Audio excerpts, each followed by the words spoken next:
Welcome, everyone, to New Polities Podcast. Good money. We're happy to have you. We have Jacob and Andrew in the room. Andrew hasn't visited us for season 2 yet. Now he's here. So, special guest. Big Papa Andrew. very special. And we're going to talk about student debt. Yeah. How much student debt are you guys in? No, we've gotten this Kind of question. stopped checking around the pandemic time.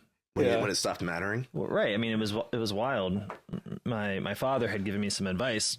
Never He pay was off sort your of student watching. Yeah, he was watching. And I have to be clear. My father is like a responsible conservative, like in the true sense of conservative with money. Like he is not flippant about it. Yeah. It is a point of pride and a point of honor that he deals very well with it. Mhm. I've always loved that about him. But even he is looking at the political landscape and being like, yeah, maybe wait and see what happens before you just start like taking some of your power and your possibilities and just throwing them down a hole, which I mean, we should say is a sore spot for Christians, right? Because I think maybe I have a limited sphere of people, so I think this is like what everyone thinks, what the church thinks, what Christians think. But the kind of Dave Ramsey attitude, which is like, debt is bad. If you have debt, pay the debt. Yeah. And Proverbs tells you not to sleep until you've paid back your neighbor. And in that is freedom. In that is peace. Mm-hmm. And all else aside, like what you think about the debt, if it's shouldn't really have it, or you don't like it, or I don't know, whatever. It's just forget it. Don't be in debt. So I am torn because it seems like a situation in which those two things are in conflict, where it's obviously is all the debt going to be forgiven? I put air quotes up for people on the podcast. Forgiven. Or should I be throwing money down the hole? And we should say we've got this question from a lot of people, right? Yeah. A lot of folks are wondering, especially now with debt forgiveness coming down, is it wrong to take the money? A big question that people have is that in the last couple of years, inflation has been so rampant that by taking this money, are you contributing to it? Oh, interesting. And so that's kind of a major question. So we for folks, we have some morally aware listeners, as you can tell, because to be clear, no one's question besides the people listening to New Polity, I think, is should I take the money? Yeah, that's right. That's absolutely right. But when we come God bless you guys. Yeah. So there's that question, sure, but then there's I think the other question, which is, should I pay my student debts at all in this landscape where they might be obliterated in some way? And whenever we don't have an answer, we get Andrew in the room. tell us what to think. Tell us who to be. I think you should just be you, Mark. It's working for you. That's so kind. You, on the other hand. Yeah, I know. That's all right. I don't know the answer to the moral question there. Okay. We're not going to do casuistry here. We're not going to.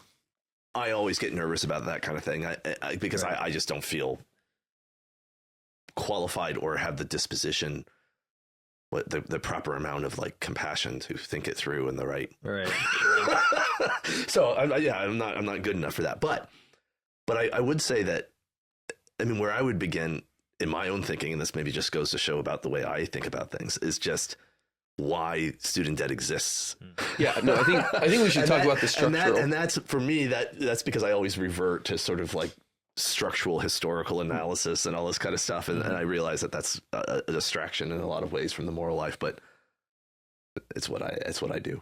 Well, you got to figure out. Yeah, I think you got to figure out the context in which all of this is happening, and Yeah. let's do that. Because I think that would actually provide some flesh for the moral question, because you need to understand who exactly the parties to this arrangement in fact are. Right. Wait, you mean you can't just have a manual? Well, yeah. So it is not. funny, just to kind of, toss a point out in history. Dorman Sinclair, he was a big guy here in Steubenville. He was a big mover and shaker. The end of the 19th century, dies in 1915.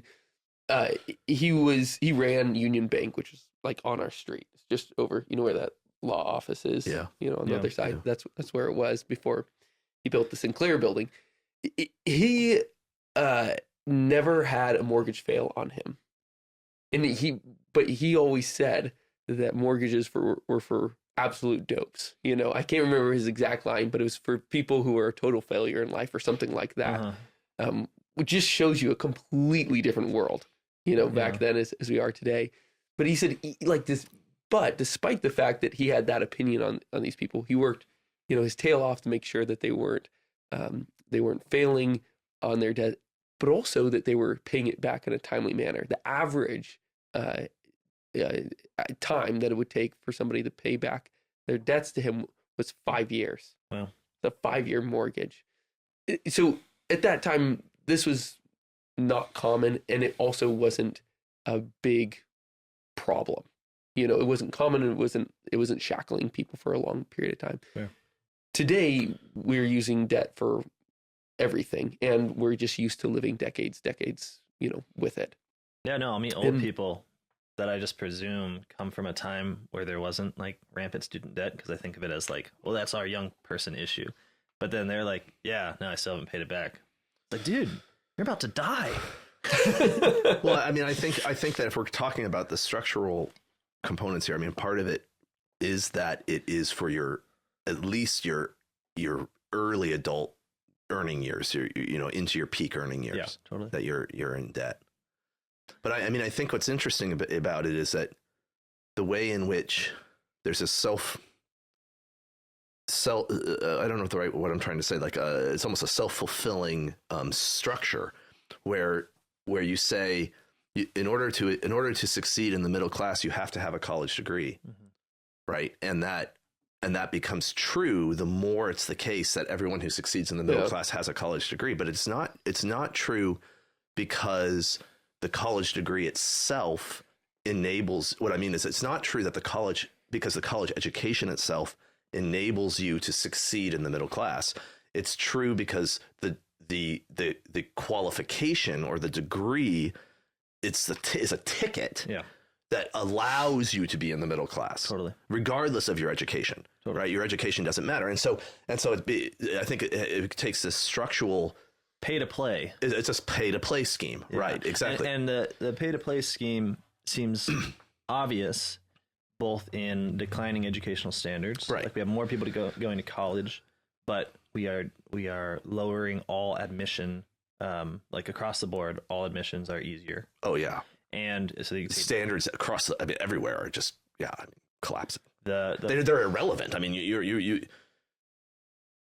it's almost like there's the structure that's happening, like the business interests and the business models all going on, and then there's like these nagging faculty members that are like, well, what about standards? And they're like, oh, come on, guys. Yeah. That's not what we're doing here. Yeah, totally. It's like, well, I guess we got to give them something. Let's throw a bone at those guys. But it's not the mission of the institution. It's a sideshow. Totally. The mission of the institution is the pay to play scheme. Yeah, and you can see it in the way that literally anything can become a major. Like, if you it doesn't think matter. it and people will pay for it, then that's an education. And then you can also just see it anecdotally in that you'll meet college educated people who are stupid, and they don't know they're stupid because they're going to college. That's the worst type of stupid. But it's an interesting. It might be every type of stupid.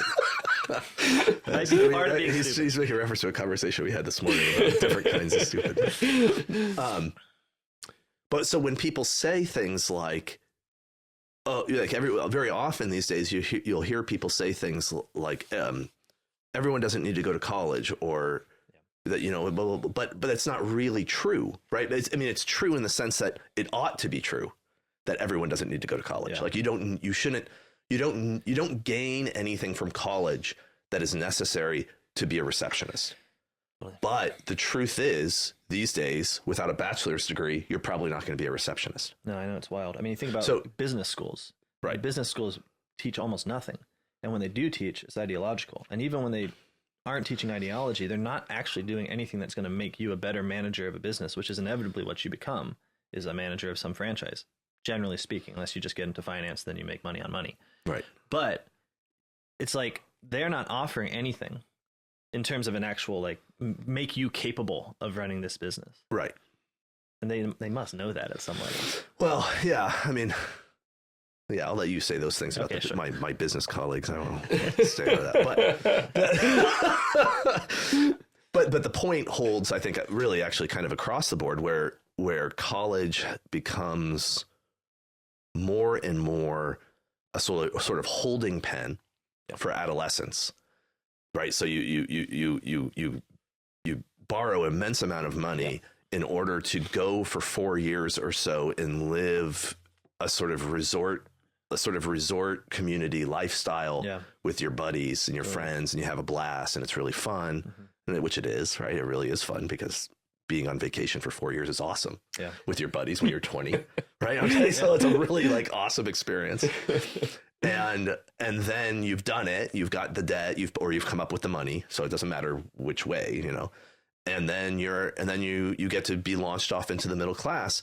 And so you have the combination is going on is that the institutions themselves can build themselves up as these giant kind of adolescent communities, right? With the governmental structures and the recreation and all the living facilities. And it's like these giant sort of cities, universities. That are financed through this debt that then you have to pass through those cities, right, in order to become a member of the middle class. And then your first 25 or 30 years out there are financing the thing. Yeah. Right. And paying the money back. Of course, the finance people taking their cut off everything.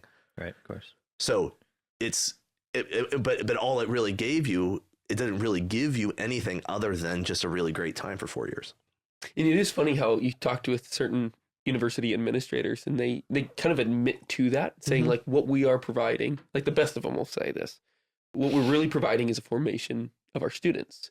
You know, it's like they won't mention the education, or the formation doesn't primarily come in the classroom. It's just a place for them to kind of grow up a little bit. Yeah, exactly. Which is just incorrect by the form that you're talking about. Like, it's not possible, actually. Yeah.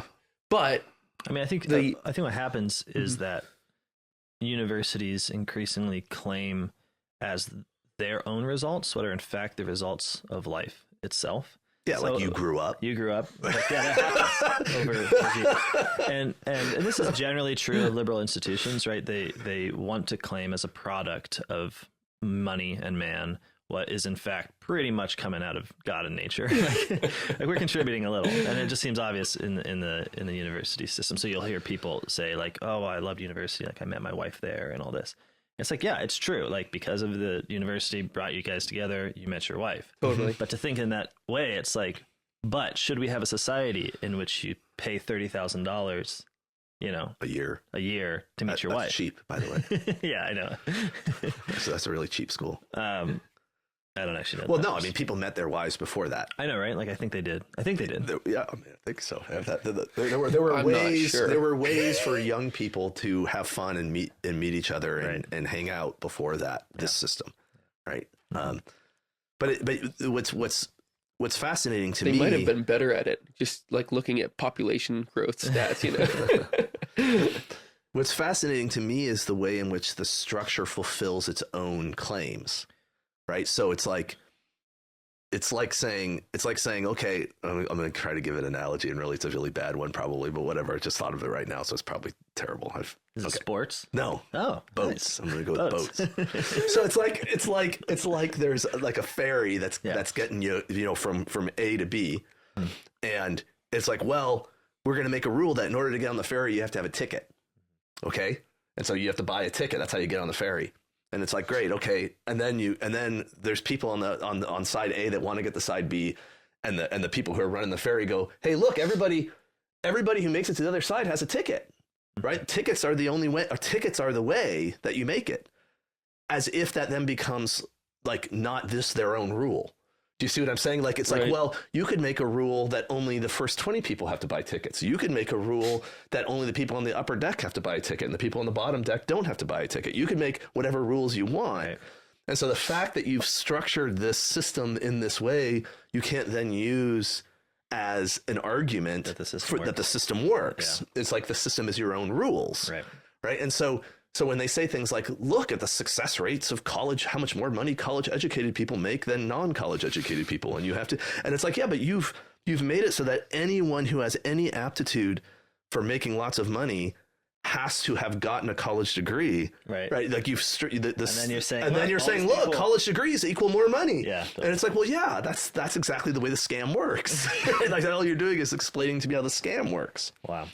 Right. So, and I think we even see this, in the development stages of College of St. Joseph. It's like you see this even creeping into the trade mindset, where it's like they are looking at college as such a obvious ticket into society that the idea that you can just learn a trade is itself kind of foreign, and then they're adding a lot of requirements of basically higher education equivalents to working certain trade jobs. Yeah. And you can see it becoming, like society in general wants to have certificates. Yeah. And so it's, I think, a part of that. That's right. It is like just kind of completely different worlds working with kind of the trade side versus the higher ed side, in my opinion. Granted totally. What you just said, absolutely. But there's an efficiency. There's real skills involved. Yeah, exactly. I mean, that's one of the things. So anytime we talk about student loans, like the thing that I have to, like when I think about it, my mind, I differentiate. And I think we have to make a distinction. And it's not to say that one, like for example, doctors or lawyers or something like that are distinct from your generic communications major or something. Totally. Yeah. Okay.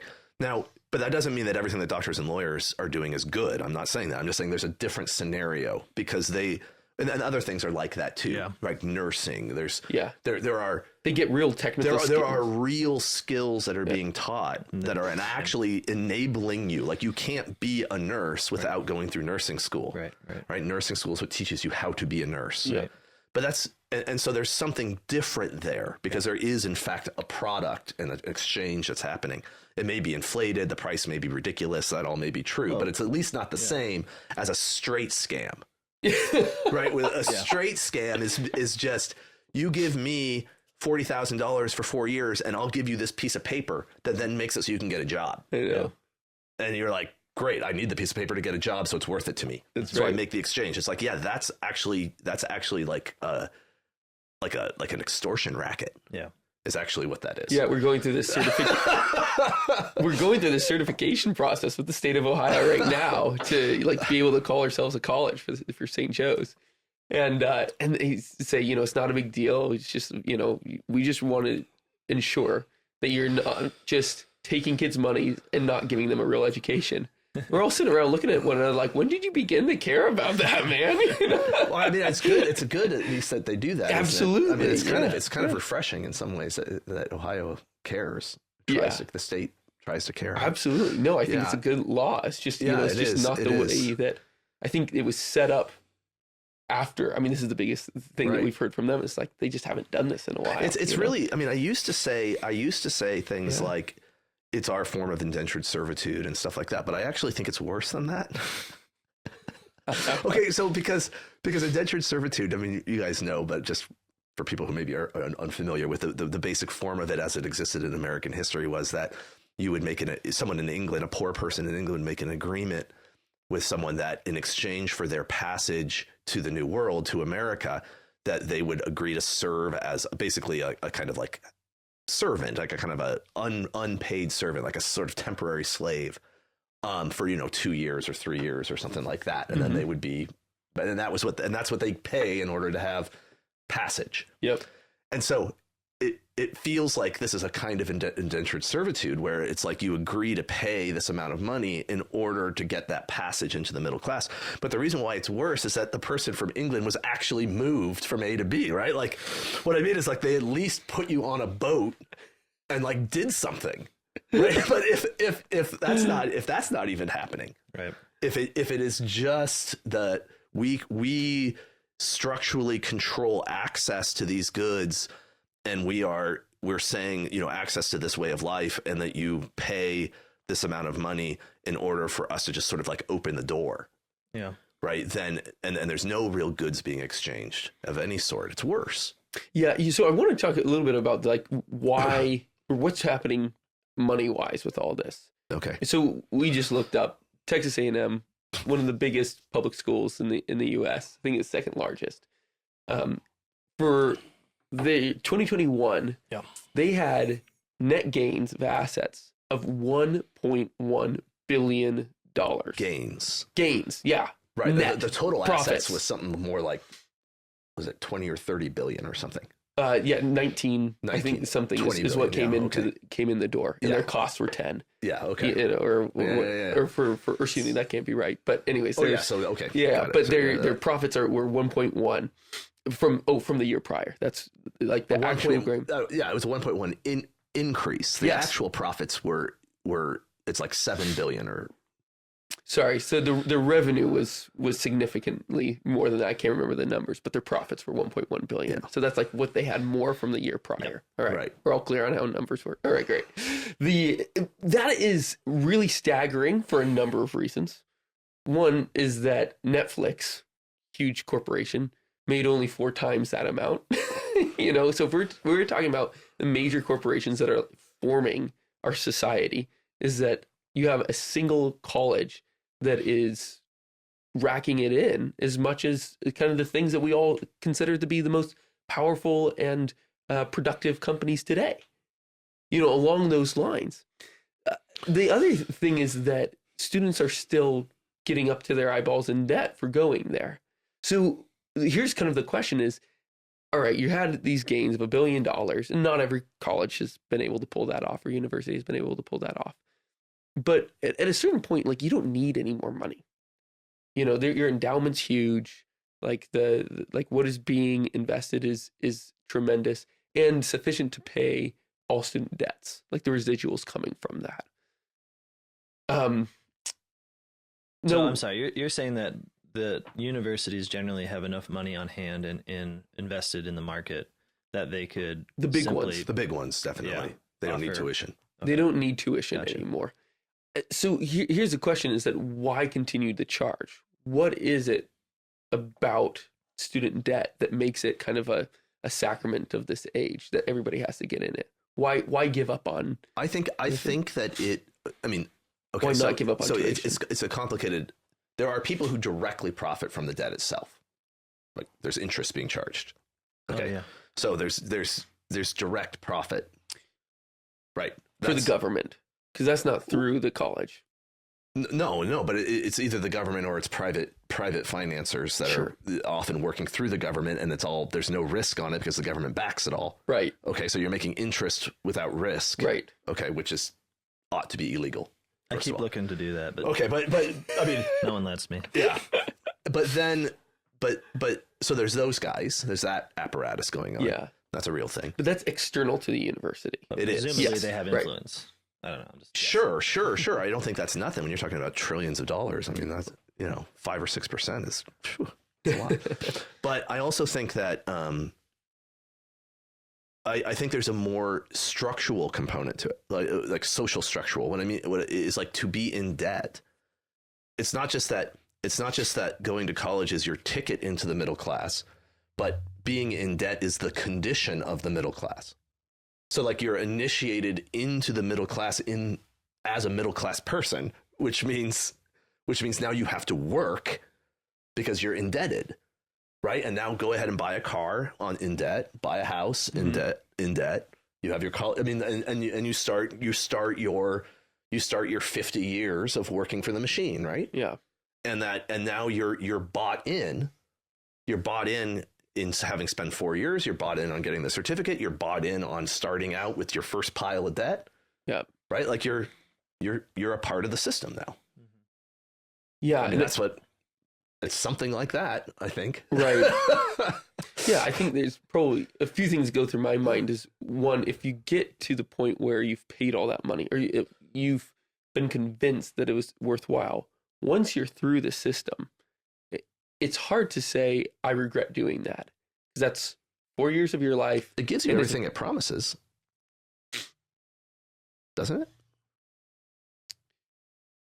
I think the goods that it promises we think are better than they are. Right. No. It doesn't give Yeah. you what you're ultimately after, Right. which is happiness. Right. But it gives you what it promises, Yes. which is middle class life. right.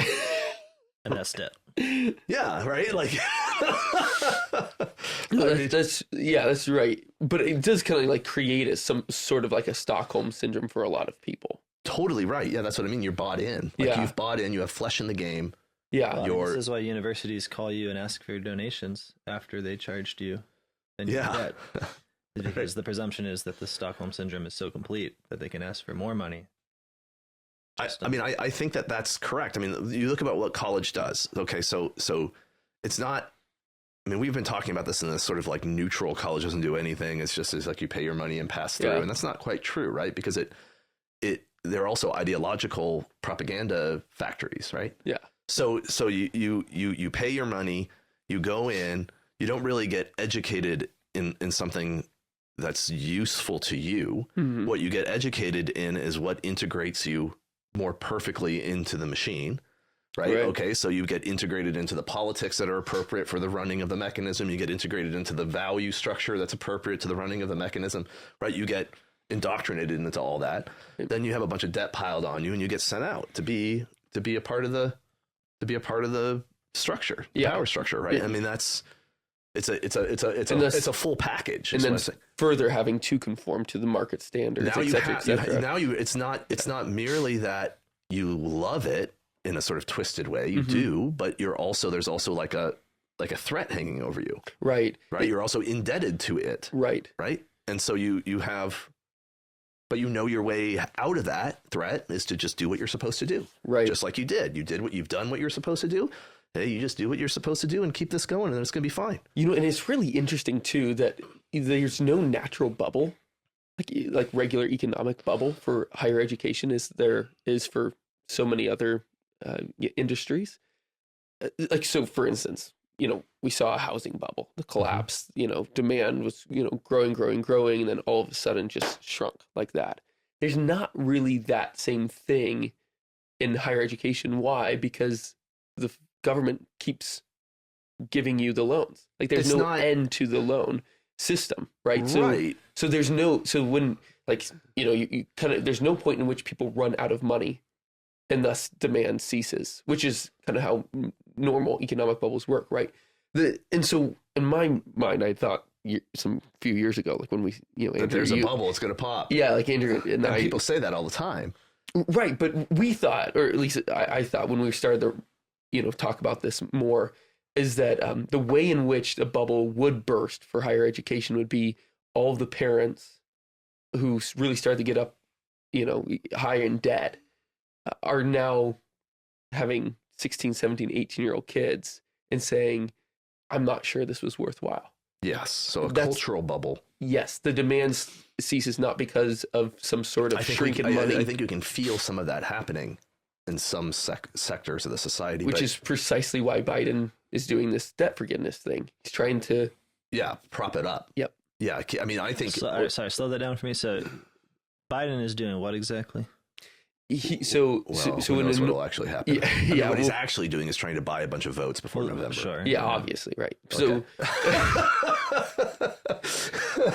So regular economic bubbles happen because demand You're right. all of a sudden collapses. Yeah. It usually collapses because people don't have the same money to spend on those items anymore. Yep. Services. In the case of higher education, the government is always willing to write another check to you, on your behalf, give you another loan, excuse me. And so there's not the same demand collapse Yeah. because of money. The way that we thought that it would collapse is more of a cultural movement rather than a monetary Yeah. one. There would be a shift there. A shift that comes about by saying, I'm not as happy being in, I'm, 20 years Yeah. in, 30 years in, my kids, coming to college and I'm still in debt and now he's going to get in debt too. Yeah. There But seems the structure is so strong that even where we resist it in that way, we're still having to acknowledge its existence. So what I'm trying to say is that we say things like, okay, this college thing is a racket, so let's focus on the trades. Right. And that's like the obvious move. right. But the thing about the trades is the trades, you really can make it successfully without a college degree in the trades. Right. So even though, so you see what I'm trying to say is it wouldn't be that it doesn't work to say, this is a big racket, we don't need this anymore, let's stop going to college. I want to be a marketer. It's like, sorry, you can't be a marketer without going to college. Right. No, like, you see what I'm saying? Like, you can't. Yeah. Absolutely. That cultural move, that's the reason why there's this focus in the jobs that actually don't need the college degree yet. Like, they haven't yet colonized those positions. Absolutely. Yeah. Right. And so you can still that's So why what you're saying is we should decolonize the universities, or rather that they should stop colonizing life. yeah, I mean, I think that No, I get it. there's been this propaganda push since I was a kid that college, Right. and that has been an integral aspect of creating the conditions in which that's true. Yeah, Right. totally. So even those people who are not kind of suffering from Stockholm syndrome or whatever Right. else They and don't hate want their the kids university. to go there. Nevertheless, their kid wants to get into design, and so he's got to go. He's got to go to college. Well, There's no yeah, other or way just to be take a it designer. purely from the parent's perspective. Is like he doesn't have to. I hate this. I hate that he has to do it, but he does have to. He does have to. Yeah, it's just- Exactly. At that point, it's just that the coercion has been revealed as such, as opposed to like a brief period of, maybe it's coercive, maybe it's not. That's right. But the point you were making about the way the government backs it, and really finances it, the whole structure is the reason why I've become convinced that the universities, the big universities, the state universities, and the big The Ivies, the big private schools that are on board with it, will be the last thing to go. I mean, they will prop those things up and keep those things pumping out the human capital that they need forever. I mean, until the whole system comes tumbling down. Like that will not come down. Yeah, I think it's a sort of a fantasy to imagine that the universities are going to pop. Oh yeah, no, that's right. And there's always another tool in the bag. Yeah. So one thing that I've kind of I like cuneiforms. They're cool. I like reading them from time to time. When Assyrian kings would come into position, would they be like newly crowned? One of the first things that they would always do is forgive debts, and that was, a really clever technique on a number of fronts. One, it gets people to like you, like the common mobs, the majority of people. It also starts to defeat all of your rivals. Like they're not as powerful. Like they do not have a claim on people. Wait, but when you say forgive debt, you mean forgive other debt, like third party. Yeah. Sorry, that's right. That's what I mean. Not money that's owed to the king. The king just unilaterally says you don't have to pay that other guy back. That's exactly right. But that's not what's happening here at all. But Yeah. Anyway, go on. That's probably where you were going. Yes, Yeah, exactly. So you have that. Then you have the Jubilee, which is completely different. That's built into the law of Moses itself. Mm-hmm. All right. So this is not to anyone's particular God, yeah. advantage. What's that? Sorry. I mean, just the glory goes to God through the Jubilee, Yeah. Exactly. because the debts are forgiven. Well, what it because of makes his is law. it makes it impossible to build perpetual structures of debt farming, right? Like you can't build a structure of exploitation that's based on debt, because every 7 years it's gone. Yeah. And Right. So you take a loss you can't do it.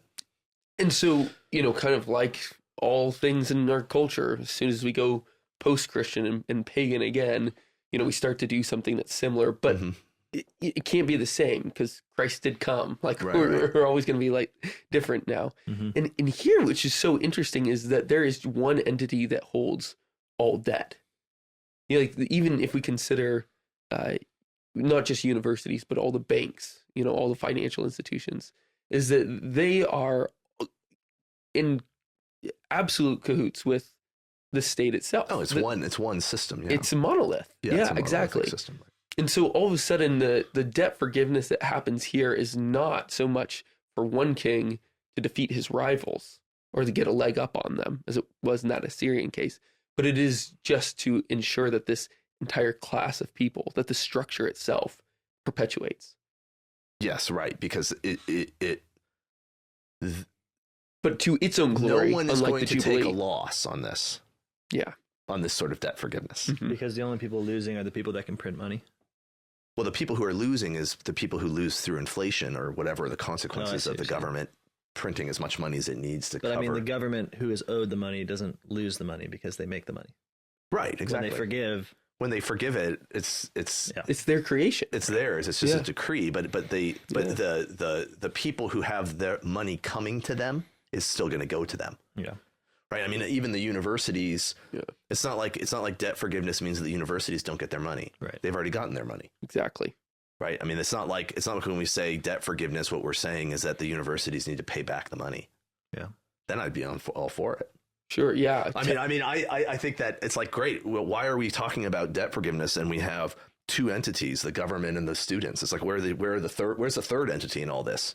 Where's the massive institutions that are the universities, right, that are gigantic, not only the gigantic holders of capital, wealth, but they're gigantic forces of cultural influence, right? Like, they're powerful entities. Yeah. It's like, how about they pay up? That'll never happen. No. Well, this is the predicament of endowments in general. I mean, endowments just inorganically prop up a system that nobody ends up controlling, that there's no way out of, and it never really reflects the work, labor, and attitudes of the people at the time. Because it's all just invested in the market.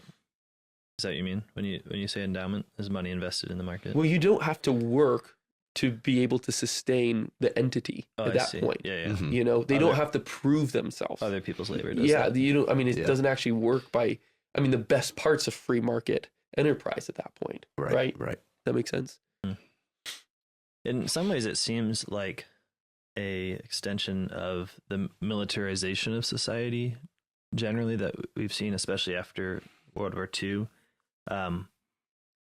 in the sense that what it means to become a soldier, and I think this is actually not just a sort of analogical point. I think there's a historical thing, and that the soldiers then all went to college on the GI Bill, and which sort of began a sort of I see what you're saying. So there's a historical.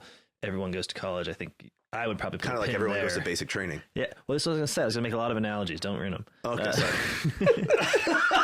Just sit there and look pretty, Andrew. Yeah. Sorry.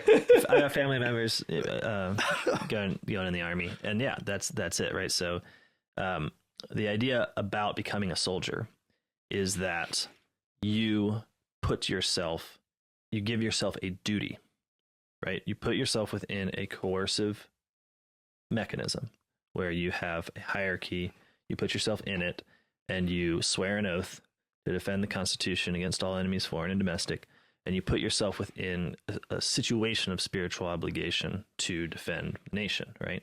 I mean, that's, I think, what's best about the army in some ways. Totally. Is that you have people that are courageous and want to commit their lives to something. It's awesome. Yeah. But it's part of when I say a militarization of society, I don't mean that we all become soldiers in the same sense. I mean that the benefit is when people are all like soldiers, then they can all be commanded and ordered like soldiers. They can be moved like an army. Like when we talk about market mechanisms, when we talk about operating on the scale of a nation state, to the degree that you can have people obey orders directly, that's just to describe the process of militarization. So when you see in college is that people are getting into a debt, to a obligation, to a duty towards the society at large.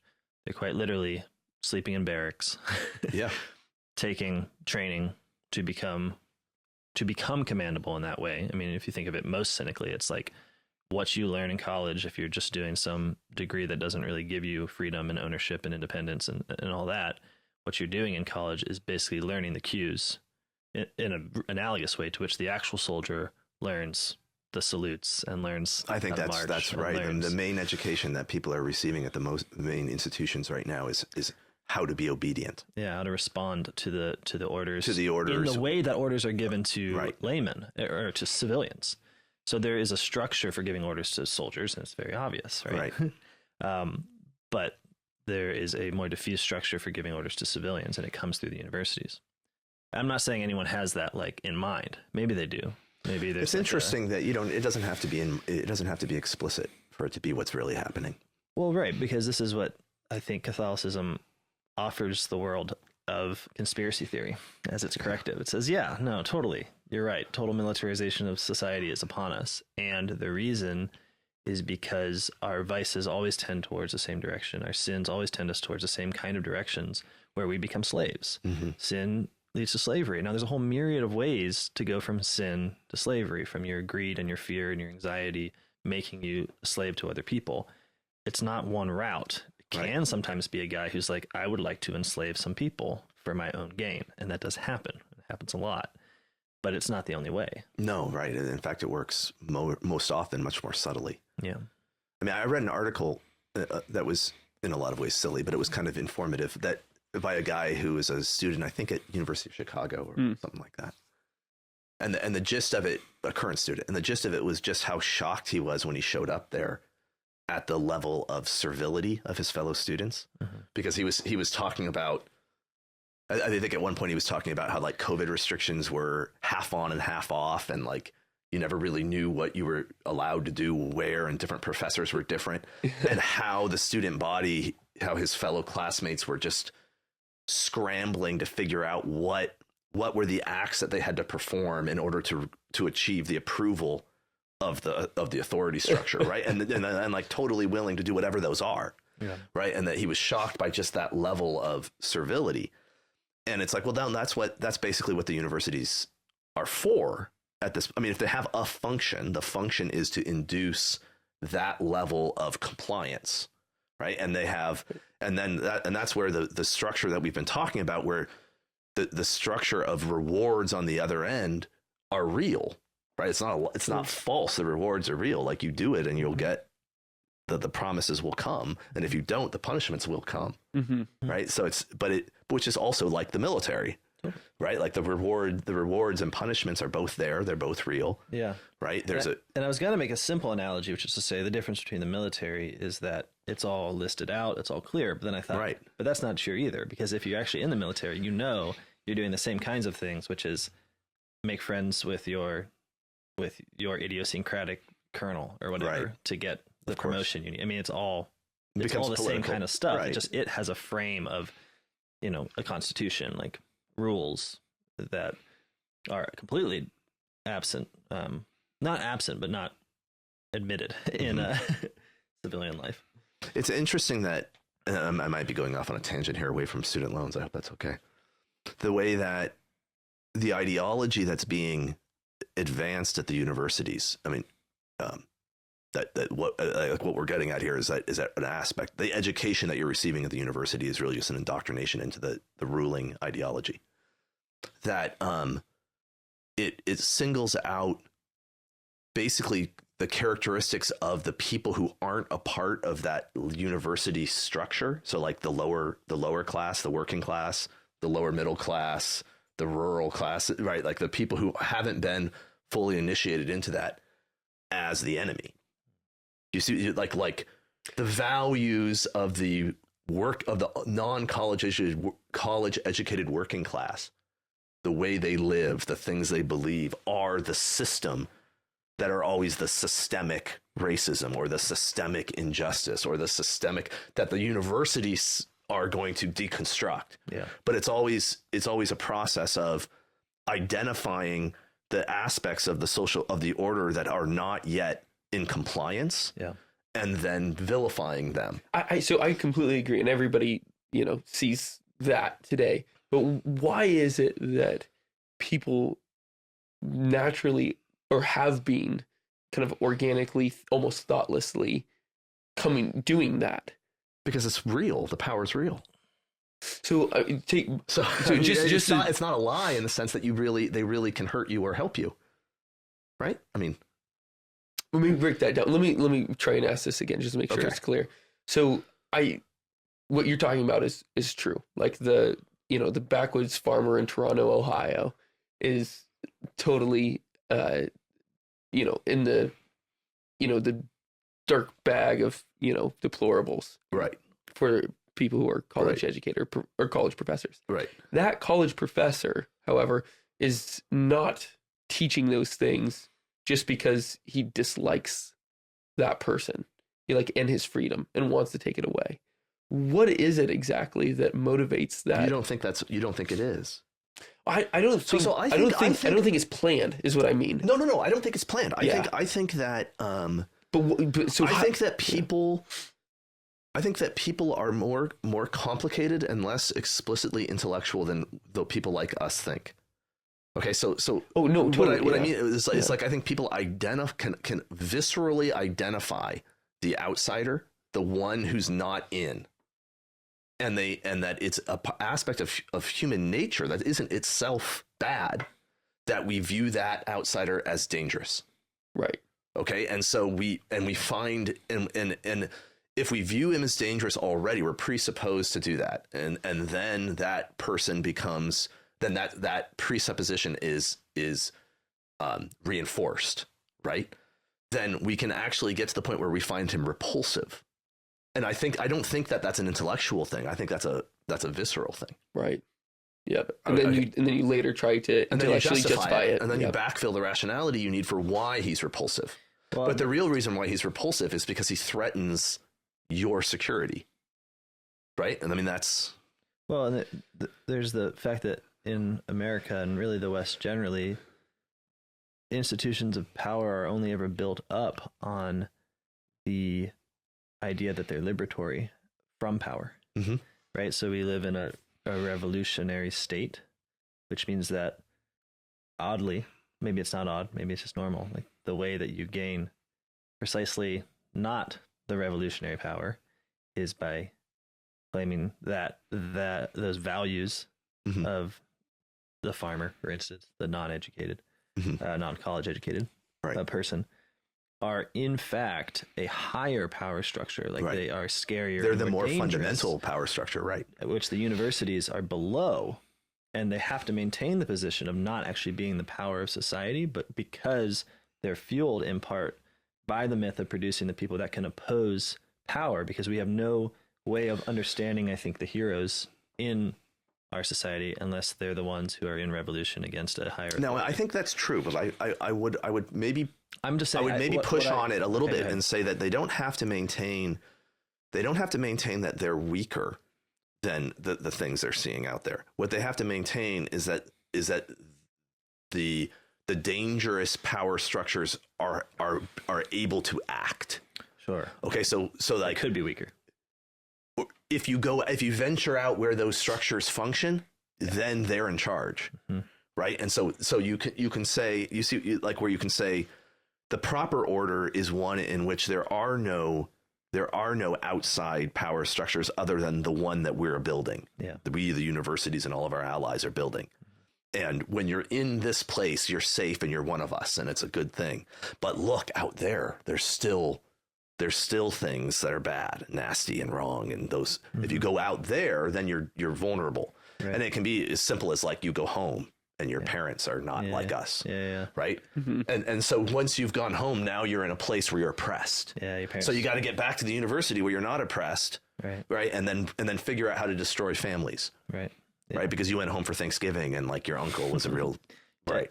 Your dad likes MAGA Trump. guy or whatever. Yeah. So Your mom doesn't. No, I mean, understand I don't think it's super. I don't know that. I don't know because it used to be the case that they always maintain this inferiority status, you know, but I feel like recently there's been a shift where there's a sort of gloating over the power. Right. I think even the language of deplorables and stuff like that Right. is language of look at they're weak and uneducated and gross. And we are the beautiful, smart, powerful people. Yeah. You know what? Right. And I think that's part of what empowered the populist sort of thing was that it was no longer. It became obvious, like, well, you don't even want to like convert us or to. No, you just want to destroy us. Yeah. Right. Yeah, and you know, it is interesting that they were able to start gloating as soon as they realized that the systems were really in place. Right. That's so, right. Okay, so I think about in Toronto, I have a neighbor named Dan. Dan has about 300 acres. You know, he is a very skilled guy. He hunts his own food. He has his own excavators. He's pretty self-sufficient as far as he goes. But he's still getting, you know, a lot of his food from Kroger's. You know, he's still, he had, you know, some assets in debt. You know, I don't think he does now. He's still kind of pulled into the system. He's a more independent guy than most, though. Mm-hmm. It's just that those guys are really dying off to the point where if there was some sort of major culture war, he is being independent and kind of distanced from the other neighbors. They're not really forming a collective, are just going to lose. Whereas before, you couldn't really bank on that. Like there wasn't right. a power majority at that point. No, I mean, I think the turning point was was the Barack Obama presidency and the gay marriage debate, the victory there and all of that, where you could feel the turn from that kind of like perpetually fantasizing about how it's still the 60s Yeah. to the rebels. to we're the boss and you better submit. Yeah. Right? Like you could feel a change. Yeah, you're right. I think that does make sense to me. And it's like, what's weird about it is that they're still aware that their position requires the outsider. The sacrificial. Right. Well, it does outsider. require, and that aspect of your point, I wouldn't push back on at all. Right. And I think not only does it require it, but the sort of brilliance of it is that it will always be provided, because the actual liberal structure, if brought to its end, is unsustainable. It can't exist. And so the population will always defend itself by reconstructing structures of solidarity. You see what I'm saying? Yeah. Like it will, in order to continue to survive, they'll always be rebuilding like a social order beneath the social order. And so there's always an object for the attack for the liberals who want to dissolve any sort of solidarity structure. Right. Yeah. Because until the point where the whole thing collapses, if it does, but to the extent that it exists, there must be that. Yeah. Right. And not just in a functional level for their ideology, but at a literal, like society falls apart if there aren't. Yeah. Joe Biden has to. If there are not underlying value structures and moral structures and familial structures and family, if those things aren't there, society won't exist. Of course. Right. So watch our tyranny podcast. Yeah. What's weird about it though is that so I agree with everything that's been said here, but there is this weird nebulousness of it all, because the values are almost collapsible into having the money, like being willing to take the money out and spend it. So what I mean is you have a value divide, say, that by virtue of the college structure is always a class divide. Do you see what I'm saying? Yes. I mean, to get the values, it is a class divide. Spend the money. Yeah. And you got to be willing to spend the money. That's right. Which guarantees, outside of the various affirmative action and sort of like the various programs by which the poor are brought up into the university system gratis. But only certain aspects of the poor. Oh, I know. Only the elements of the poor that, I mean, maybe this is controversial to say, but the elements of the poor that they think will be an aspect of their coalition. Oh, absolutely. No, that's obvious. So but what I mean to say is, it's not a bunch of poor white kids from West Virginia, is what I'm saying. No, of course. No, I get okay. I get that. I'm just saying that the culture war is the class war by virtue, and I'm not like in a Marxist sense, just the sense that what's happening in terms of values is purchased. You purchase those values, and so you immediately set the standards of rich against poor, which is how it always is. What's interesting, I think, is the Marxists would probably say, well, that's the real structure, and the value stuff kind of sits on top of it. Sure. But I think we would tend to say the opposite almost. Or at least that they're all I don't feel the need to put one as the structure and the rest is superstructure. Right? Why can't we just talk about the whole thing? Yeah. I get that. But it does seem that yeah, well, I guess maybe that's enough in terms of the money. But then to take it back to student loans themselves. Yeah. Themselves. Is that plural? Themselves. Yeah. You pay a bunch of money to get these values. You don't necessarily know the values going in. I often find this to be the case in terms of people attempting to live a moral life within a college society, is that they are denied, by virtue of not having the money, access to the kinds of things that make you a moral person. So you can see this really obviously within like the LGBT world, which is that there's a development of the proper language and the proper identities that happens at such a pace that without a dedicated education to like, you're going to get an education in how to speak, in equity, in sexual orientation and gender, like these things are going to be given to you by professionals. Without that, you cannot possibly be moral in that way. Like you can't keep up. That's right. Like if you don't have the money, That's how you identify the rubes. Right. You don't get to understand that. I mean, This was, you don't get to understand that. No, we don't say transsexual anymore. We say transgender, and we really don't say transgender anymore. We say trans persons, and we really don't even say that anymore. We say queer, and you don't get to keep up with that because you're not necessarily getting the education, except for in the form of the scraps from the university table, which you usually pick up through the internet, right? Mm-hmm. And so you get this problem where that Foucault talked about, which is basically that morality becomes a function of money, which that's right, and power. So that even the effort to be good is utilized to identify the enemy within a society. Right. Yeah, and it also produces the class of delinquents that are necessary to maintain the discipline of the ones who aren't delinquent. You don't want to be like them. You have to maintain the class of delinquents. Can you imagine that guy? He doesn't know. Yeah. He doesn't know what he's saying. Right. He doesn't know how dumb he sounds. Good thing you're going to college. Right. Yeah, that's been one of the sadder parts for me, is to see entire groups of people written off, not just as poor, right? Because you kind of expect that, but written off as evil, not because of their actions, like this guy does evil things, but because of their inability to understand what was purchased through a university education by other people. Yep. That's always been kind of crushing to me, because then they feel like, well, we just lose. And but and this is something that, class analysis has seen for centuries, like the noble disdain for the peasant, for example. That like the rustic, who's incapable of ruling himself. Right. And there's that.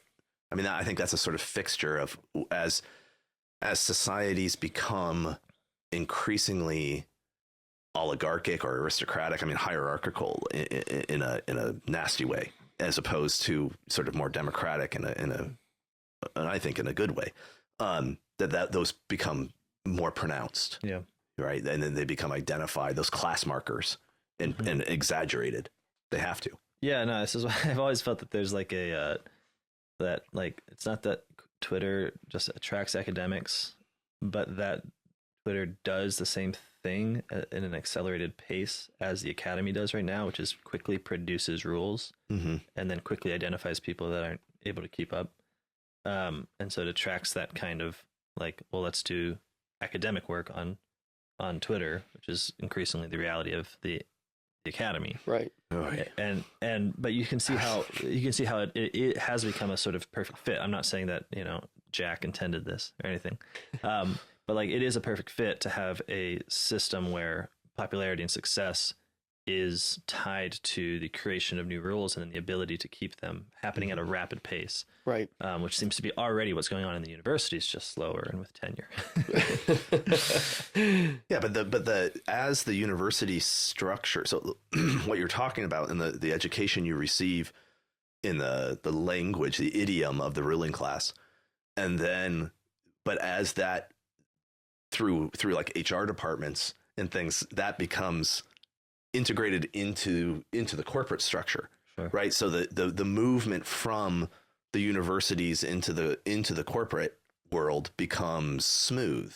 Right. Like, oh, this person interviews and says the right things and knows the right stuff he's supposed to do and has the right language and totally answered the little, have you ever overcome adversity essay perfectly because he nailed all the right words and all then you're in. Yep. Right. And the person who's evaluating you in the HR department is a product of the universities, and they've all been, and so they've closed the gap is what I'm saying. They've made it a complete system. Yep.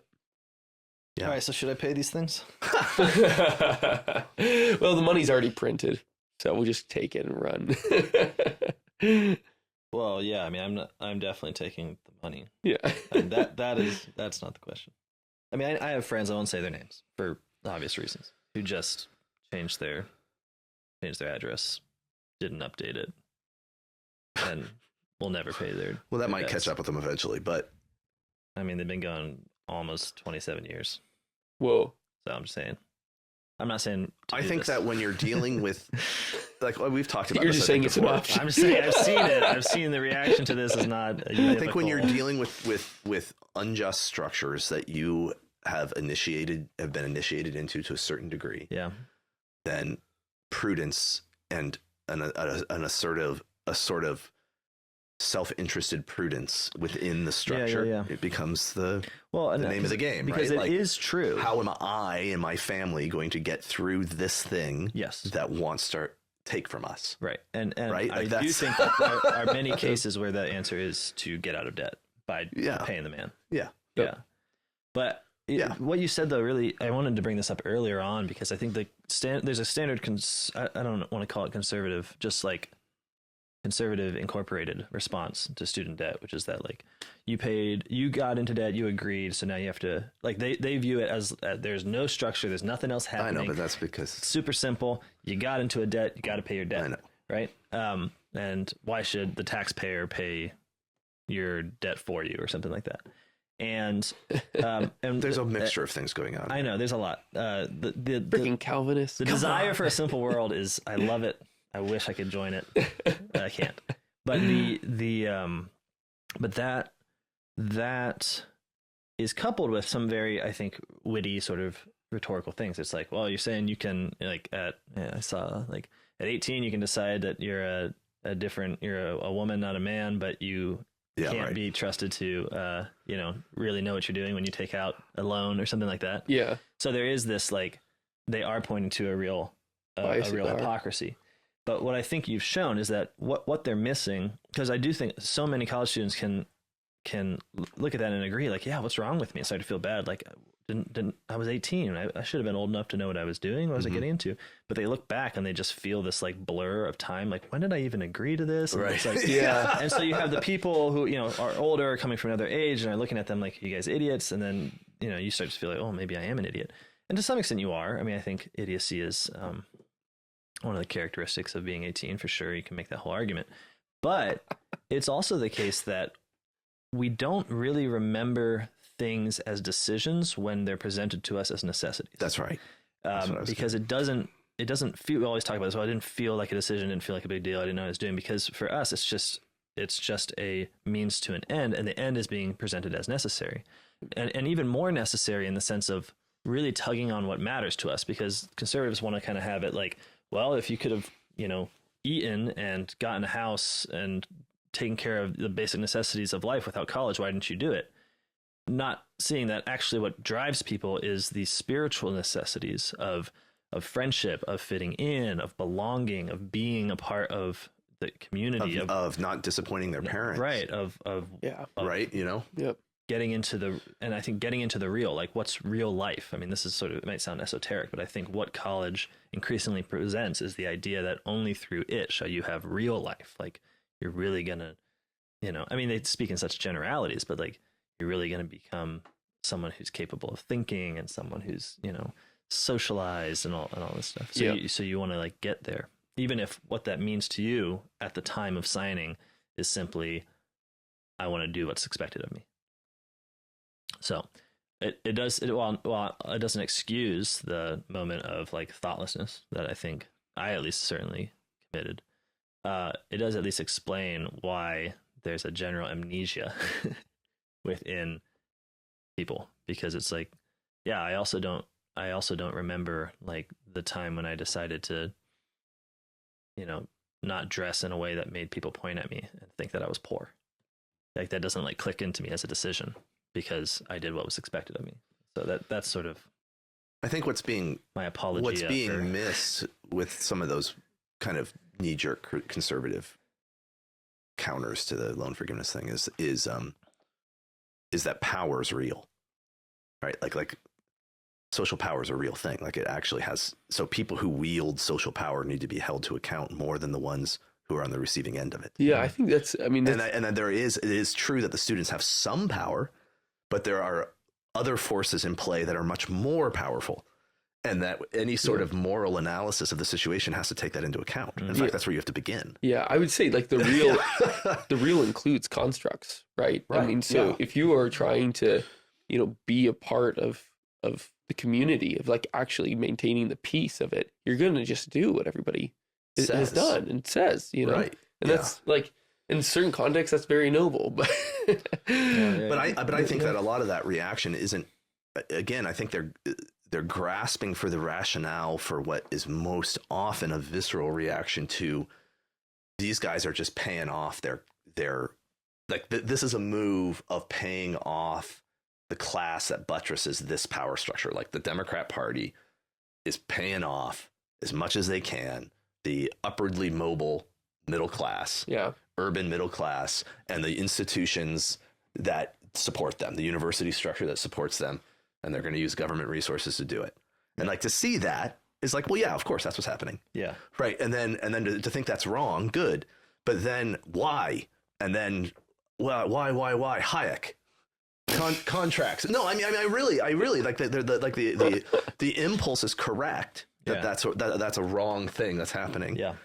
And what's lacking is the understanding or the rationale of why. So you know what I'm saying? What you're saying is that no, but spill that out. Yeah, sorry. Go ahead. Well, no, I was just thinking of like the popes in Catholic social teaching are always pointing out that a contract is not just because people agree to it. That's right. Yeah. Contract is either just or unjust, and a voluntary contract can be unjust. Exactly. Yeah, I mean this gets so standardized that it's actually in the freaking catechism. Yeah. Well, yeah. It's actually without that the concept of justice itself absolutely fails. Yeah, absolutely. Yeah, 2434. But not that I really like that or anything, but yeah, but I think really that is kind of the point that we need to, reconsider on every single step, because we are so ready to say that we live in this post-Christian society or even like an anti-Christian society, and we often point to the extremes within it. Right? We can point to the transgender thing or any form of the LGBTQ thing, but that's kind of an easy black or white thing for a lot of us. But it's like, where's all the gray in between? What about all the structures that we've created in going up to that point? What about those? Yeah. And then we're sadly at this point. I mean, yeah, it really is sad to say that we kind of do have to go through each one of these things again and to question them and say, what could we do? Like, what's the real evaluation of this? And if it's bad, what are like the slow, gradual steps that we can do to get out of them? Yeah. Well, what I wanted to then kind of end on, if it's okay with you guys, because it seems like that's as good of an answer as the people will get from the three of us. From me, I don't know what to say. I don't know what to say. So you said, though, that the structures of power that really do wield the kind of social power that makes college education a ticket into the middle class and then enforces it by actually creating the conditions in which you're denied entry into the middle class without a college degree. So creating a self-fulfilling institution that just gains money. And then you've said the other problem being that what they've done with that is to create a business proper that has nothing to do with education. But and that wields massive economic power. And I mean, they're massive holders of immense amounts of wealth. Dude. Yeah. And so your analysis leads to the suggestion that we should be punishing those, if those are the members of the contract involves the government, the university, and the 18-year-old kid. And they come together, and maybe a bank. And they come together and they form a contract. There's always a bank involved. And you're saying that... Absolutely correct.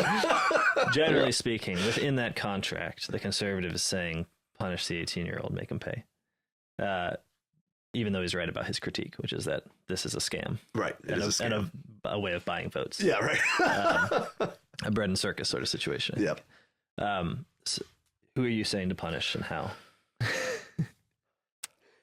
Like, if this is the contract, what should we do? Well, no, I think he's answered that question. I think the answer is the universities. Yeah. So the universities should use their endowments to forgive student debt. I think the universities have amassed property in what, I mean, I'm going to say this. I guess what I think is that there's an injustice that has been perpetuated at a structural level that has built the universities to be what they are. Yeah, without having real skin in the game. And that needs to be changed. Okay, so if you want to forgive student debt, great. Let's distribute Texas A&M's billions of dollars to everybody who paid tuition there. Right. That makes sense to me. I mean, somebody's has to pay the billions of dollars, right? Like, where does it come from? Like, you're going to forgive all the debt? Everyone's in debt? Mm-hmm. Okay. Well, then who should pay for it? Who should do that? Well, how about the people who made a bunch of money off it? Right. right? I mean, that would actually be forgiving the debt, Right. rather than just. I mean, there really is something to, like I was driving home from work and I had talk radio on, and I hear like Sean Hannity for 5 minutes a day, which is, by the way, is Enough. all you need, and. Everything he said for the last week, but I'm sorry, it's true. Sorry, Sean. Sean, sorry. We're cool, Sean. Yeah. He's an avid listener to us. Be nice to that guy. But he had a guy. The guy calls in. The guy calls in who's like an electrician, and like I didn't go to college because I couldn't afford it, and I got a trade, and then why should I have to pay for it, right? And it's like, well, yeah, you're right, man, and not only are you right, but you are going to end up paying for it. Like indirectly through the devaluation of money and through the way that the way in which that debt is going to be forgiven is going to be by sucking wealth out of this economy as a whole, right? I mean, that's the only way to do it. That's right. Yeah.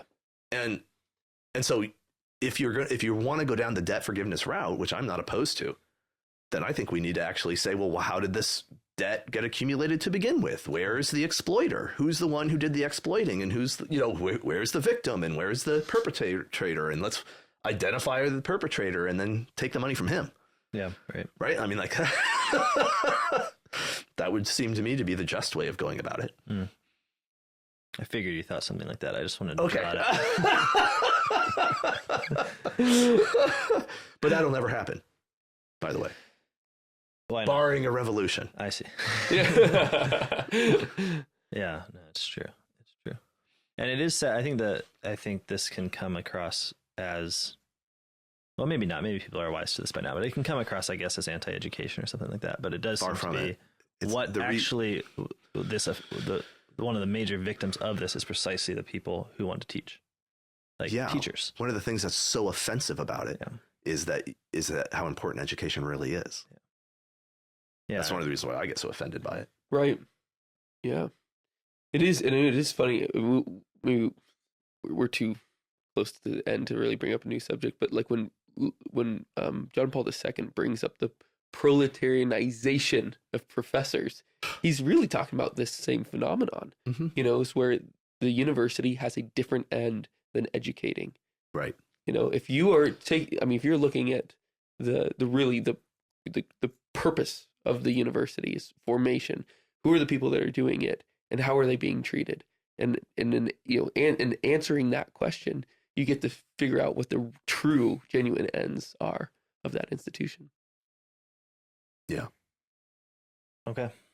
That sounds good. Sweet. We'll see you next time, everyone. Thanks for listening. Goodbye.